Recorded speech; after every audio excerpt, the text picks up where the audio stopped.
ಒಂದು ದಿಟ್ಟ ನಿರ್ಧಾರವನ್ನು ಕೈಗೊಂಡಿದ್ದೀರಿ, ಒಂದು ಹೊಸ ಹೆಜ್ಜೆಯನ್ನು ಶುರು ಮಾಡಿದ್ದೀರಿ ಒಂದಷ್ಟು ಜನರ ಬೆಂಬಲದೊಂದಿಗೆ. ಯಾಕೆ ಈ ನಿರ್ಧಾರ, ಮುಂದೇನು? ರಾಜ್ಯದ ಜನ ಕಂಗಾಲಾಗಿದ್ದಾರೆ. ಸರ್ಕಾರಗಳು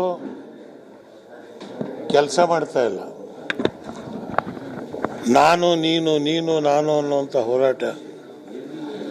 ಬೆಳಗಾಮಲ್ಲಿ ಕೂತ್ಕೊಂಡು ಸೆಷನ್ ಮಾಡ್ರೆ ಅಂದರೆ ಅಲ್ಲಿ ಪಾರ್ಟಿಗಳು ನಡೀತಾ ಇದ್ದಾವೆ, ಡಿನ್ನರ್ ಪಾರ್ಟಿಗಳು. ಮಾಡಲಿ, ಊಟ ಮಾಡಬೇಕು, ಸೇರ್ ಮಾಡಿದ್ರೆ.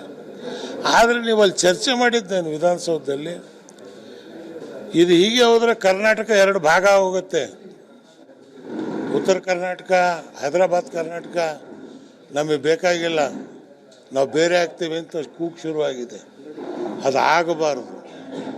ನಾವು ಅದಕ್ಕೆ ಎಚ್ಚೆತ್ತು 50 ವರ್ಷದ ನನ್ನ ಈ ಅನುಭವ ಇವತ್ತು ರಾಜ್ಯದಲ್ಲಿ ಒಂದು ಮೂರನೇ ಶಕ್ತಿ ಮಾಡಿ, ಇಲ್ಲ ಜನರ ಪರವಾಗಿ ಮಾತಾಡೋರು ಇದ್ದಾರೆ ಅನ್ನೋವಂಥ ಒಂದು ಕಾನ್ಫಿಡೆನ್ಸನ್ನು, ವಿಶ್ವಾಸವನ್ನು ಜನತೆಯಲ್ಲಿ ಮೂಡಿಸ್ತಕ್ಕಂಥದ್ದಕ್ಕೆ ನಾವು ಇವತ್ತಿನ ದಿವಸ ಹೋರಾಟವನ್ನು ಶುರು ಮಾಡಿದ್ದೇವೆ. ನೋಡಿ, CM ಇಬ್ರಾಹಿಂ ಅವರು ಅಂತ ಹೇಳಿದ್ರೆ ಒಂದು ಶಕ್ತಿ. ಯಾಕಂತ ಹೇಳಿದ್ರೆ ರಾಷ್ಟ್ರೀಯ ಪಕ್ಷಗಳಲ್ಲಿ ಗುರುತಿಸ್ಕೊಂಡವರು, ಒಂದಷ್ಟು ಸೇವೆ ಮಾಡಿದಂಥವ್ರು.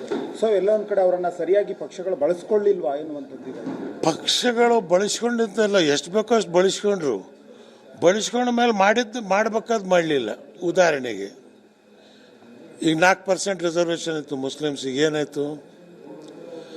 ಯಡಿಯೂರಪ್ಪ ಟಿಪ್ಪು ಜಯಂತಿ ಮಾಡೋದಾದ್ರೆ ಸಿದ್ದರಾಮಯ್ಯ ಮಾಡೋಕ್ಕೆ ತಯಾರಾಗಿಲ್ಲ. ದಲಿತರ fund SCPT DPT SC SP 30,000 ಕೋಟಿ ರೂಪಾಯಿ, ಅದು ಅವ್ರಿಗೆ ಮಾತ್ರ ಖರ್ಚಾಗಬೇಕು ಅಂತಿದೆ. ಆದರೆ ಇವತ್ತು ಆ ದುಡ್ಡು ಏನಾಗಿದೆ? ಕರೆಕ್ಟಾಗಿ ಇವತ್ತು 30,000 ಕೋಟಿ ರೂಪಾಯಿ 10 ವರ್ಷ ದಲಿತರ ಮೇಲೆ ನೀವು ಖರ್ಚು ಮಾಡಿದರೆ, ಮನೆ ಇಲ್ದಿರೋ, ಕೆಲಸ ಇಲ್ದಿರೋ ಒಬ್ಬ ದಲಿತ ಕರ್ನಾಟಕದಲ್ಲಿ ಸಿಗಲ್ಲ.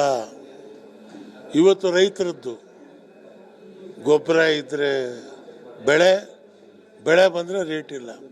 ಇವತ್ತು ಕೊಬ್ಬರಿಗೆ ಏನಾಗಿದೆ ರೇಟು, ತೊಗರಿಗೆ ಏನು ರೇಟ್ ಆಗಿದೆ, ಇದ್ರ ಬಗ್ಗೆ ಯಾರು ಚಿಂತೆ ಮಾಡ್ತಾ ಇಲ್ಲ. ಇವತ್ತು ರೈತರು ಕಂಗಾಲಾಗಿದ್ದಾರೆ. ಹೋಮ್ ಮಿನಿಸ್ಟರ್ ಹೇಳಿದ್ದಾರೆ 27,000 ಜನ ಆತ್ಮಹತ್ಯೆ ಮಾಡ್ಕೊಂಡು ಸತ್ತರು ಅಂತೇಳಿ. ಯಾಕೆ ಸತ್ತರು? ಕಾರಣ ಏನು? ಕೆಲವರು ಅನ್ನ ಇಲ್ಲದೆ ಸಾಯ್ತಿದ್ದಾರೆ, ಕೆಲವು ರೈತರು ಸಾಲಬಾಧೆಯಿಂದ ಸಾಯ್ತಿದ್ದಾರೆ, ಕೆಲವು ರೈತರು ಬೆಳೆ ಬೆಳೆದಿದ್ದೀವಿ ಅದಕ್ಕೆ ರೇಟ್ ಇಲ್ಲ ಅಂತ ಸಾಯ್ತದವು. ಇವತ್ತು ಕಬ್ಬಿನ ಬೆಳೆ ಒಂದು ಕಡೆ 3,300 ಅಂತೀರಿ, ಇನ್ನೊಂದು ಕಡೆ 2,800 ಅಂತೀರಿ. ರಿಕವರಿ ಎಷ್ಟಿದೆ, ತೂಕ ಎಷ್ಟಿದೆ, ಇದ್ರ ಪರಿಕಲ್ಪನೆ ಸರ್ಕಾರಕ್ಕಿಲ್ಲ.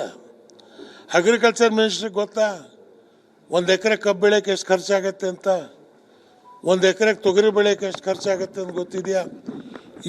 ಈ ಪ್ರಾಕ್ಟಿಕಲ್ ಎಕ್ಸ್ಪೀರಿಯನ್ಸ್ ಇದ್ದಿದ್ರೆ ಸರ್ಕಾರದಲ್ಲ ಅಂಥವ್ರು ಯಾರು ಮಂತ್ರಿಗಳು ಇಲ್ಲ.